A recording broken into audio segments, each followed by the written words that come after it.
ไปเสียค่าห้องอย่าบูดอย่าบึ้งเนื้อทองให้นอนด้วยความจำเป็นตามคำสัญญาจะมาหาเมียแต่เว้นแต่แล้วมีเรื่องจำเป็นเห็นใจไอ้แนบหวานยืนกินเหล้าเมาจนมาบ่ไหลจะขับรถย่านตำเสาไฟจึงได้นอนโรงแรมค้างคืนอย่าเข้าใจผิดคิดว่าผัวนอนกับหญิงอื่นไอ้นอนคนเดียวค้างคืนคิดถึงเมียแทบขาดใจฝากเงิน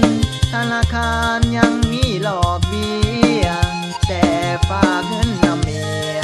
ขอยากลำบากหัวใจขอเงินแน่นะ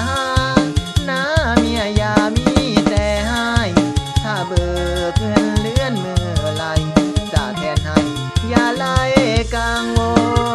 ลขอเงินเมียไปเสียค่าห้องต่อไปนี้อ้ายขอรับดอกจะบ่ทำอีกแล้วหน้ามนให้นอนคนเดียวบ่มียิ่งใดเกี่ยวปนถ้าหากอ้ายนอนสองคนสาบานให้ฟ้าผ่าเตียง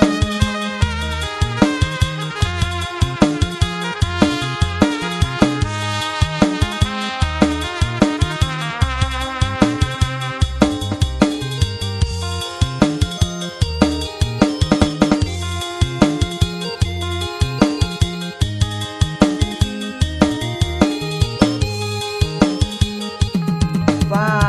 กเงินธนาคารยังมีหลอกเบี้ยแต่ฝากเงินนำเมียขอยากลำบากหัวใจขอเงินแน่นะเมียอย่ามีแต่ให้ถ้าเบิกเงินเดือนเมื่อไรจะแทนให้อย่าไล่กังวลขอเงินเมียไปเสียค่าห้องต่อไปนี้อ้ายขอรับรองจะบ่ทำอีกแล้วหน้ามนไอ้นอน